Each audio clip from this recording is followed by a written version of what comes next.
Hi guys, welcome to VR mathematics Adda. तो आज हम फंक्शन वाले सीरीज में आगे बढ़ेंगे और आपसे बात करेंगे टाइप ऑफ फंक्शन के बारे में। तो गाइस, हमने ऑलरेडी कुछ टाइप्स ऑफ फंक्शन देख रखा था। आज हम बात करने वाले हैं मॉडुलस फंक्शन के ऊपर। और मॉडुलस फंक्शन आप पहले भी पढ़ चुके होंगे, लेकिन आज जो हम पढ़ने जा रहे हैं वो बेसिकली हम देखेंगे कि एक मॉडुलस फंक्शन क्या होता है, एक मॉडुलस फंक्शन का ग्राफ क्या होता है और इसका रेंज और डोमेन क्या होगा।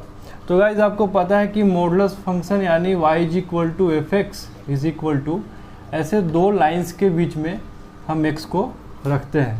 इसका मतलब होता है मॉडुलस फंक्शन।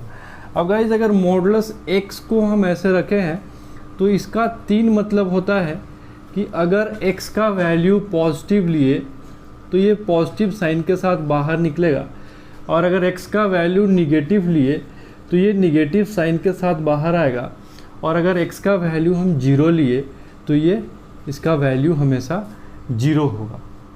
अब गाइज, अगर इसी बात को हम ग्राफिकली बनाना चाहें, ग्राफ में देखना चाहें, तो अपने पास y एक्सिस और x एक्सिस है। और आपको पता है कि यहाँ पे जब हम लेंगे y बराबर x, कब? जब x पॉजिटिव है। तो y बराबर x का ग्राफ कैसा हो जाएगा गाइस? कुछ इस तरह का, है ना। y बराबर x का ग्राफ कुछ ऐसा आएगा। लेकिन हमें कौन सा वैल्यू लेना है? बस पॉजिटिव वैल्यू। तो इसको हम हटा देंगे। अब गाइस, y बराबर -x जब x निगेटिव है, तो y बराबर -x का ग्राफ कुछ ऐसा आएगा निगेटिव x एक्सिस पे, है ना। और y बराबर 0 पे x बराबर 0 है। मतलब कि ये जो ग्राफ अपने सामने आया, यह एक मॉडुलस फंक्शन का ग्राफ है, यानी कि y=mod x का ग्राफ है।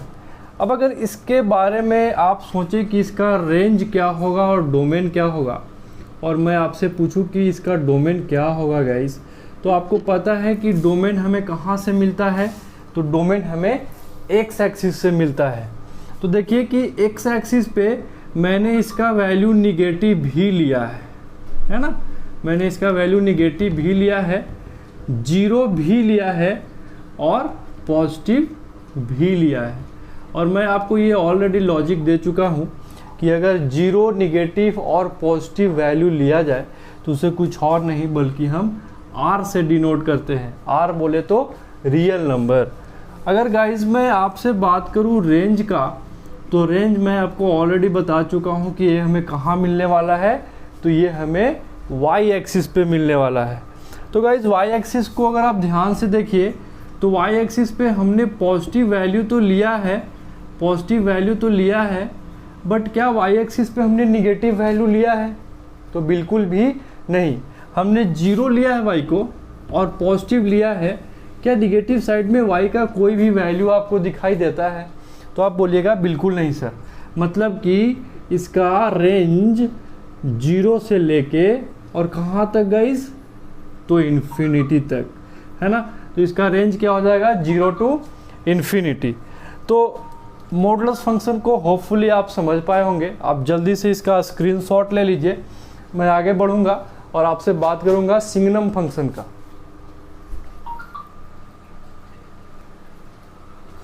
तो अब गाइज हम ये देखेंगे कि सिग्नम फंक्शन क्या होता है। तो सिग्नम फंक्शन यानी कि y बराबर f(x) = SGN। सिग्नम को शॉर्ट में आप SGN लिख सकते हैं x।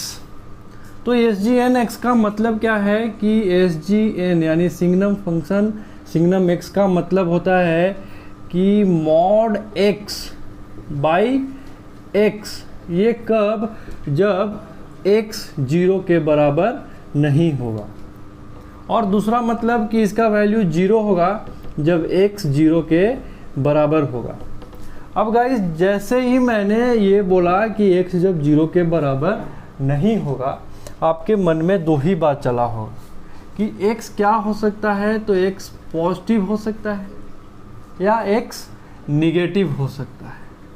तो गाइस, जिस दिन आप स्मॉल पॉजिटिव वैल्यू को लिए, मतलब x ग्रेटर देन 0 वाला वैल्यू, जिस दिन आपने x ग्रेटर देन 0 वाला वैल्यू लिया उस दिन यहाँ पे क्या रखेंगे, तो y बराबर x बाई एक्स, क्योंकि हम पॉजिटिव वैल्यू ले रहे हैं, तो x बाई एक्स यानी कि 1। अब जिस दिन हम x लेस देन 0 वाला वैल्यू लेंगे यानी निगेटिव, यानी minus x by x is nothing but -1 और x इज इक्वल टू 0 पे तो ये 0 है ही। तो गाइज आपको दिखा होगा कि सिग्नम फंक्शन को या तो आप इस तरीके से लिख सकते हैं, या तो वैल्यूज़ का बात करें तो ये 3 वैल्यूज़ सिग्नम फंक्शन के होंगे। आगे हम सिग्नम फंक्शन के ग्राफ पे बात करेंगे। आप जल्दी से इसका स्क्रीनशॉट ले लीजिए। तो होपफुली आपने स्क्रीनशॉट ले लिया होगा गाइस। अभी हम बात करने वाले हैं कि सिग्नम फंक्शन का ग्राफ कैसा होगा। तो हम लोगों ने क्या देखा अभी कि इसका वैल्यू 1 होता है जब x पॉजिटिव होता है, इसका वैल्यू -1 होता है जब x निगेटिव होता है, और इसका वैल्यू 0 होता है जब x 0 होता है। अगर गाइस हम ग्राफ पे देखें तो अपना y एक्सिस और ये अपना x एक्सिस है ना। अभी देखिए कि y इज इक्वल टू 1 कब, जब x पॉजिटिव है। तो x पॉजिटिव कहाँ है गाइस, तो इस वाले एरिया में। तो y इज इक्वल टू 1 पे क्या ये इक्वालिटी होल्ड करता है, तो बिल्कुल नहीं सर। तो y इज इक्वल टू 1 पे इसका ग्राफ कुछ ऐसा हो जाएगा, है ना। और y इज इक्वल टू -1 कब, जब x निगेटिव है। तो y इज इक्वल टू -1 हमें यहाँ मिलने जा रहा है, और मैंने इसे ऐसा क्यों बनाया है, क्योंकि यहाँ पे इक्वालिटी होल्ड नहीं कर रहा है।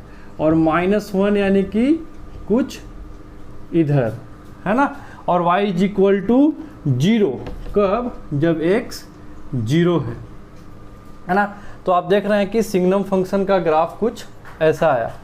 अब गाइज अगर मैं इसके रेंज का बात, डोमेन का बात आपसे करूं, तो डोमेन क्या होगा, यानी x कहां से कहां तक बिलोंग करेगा।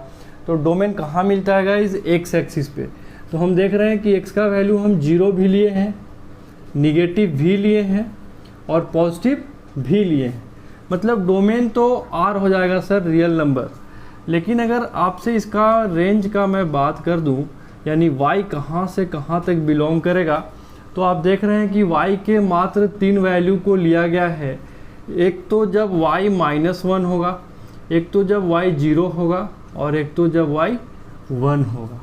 तो इस तरह से आपने देखा कि एक सिग्नम फंक्शन का रेंज और डोमेन क्या होता है और ग्राफ कैसा होता है, और सिग्नम फंक्शन हम किसे कहते हैं।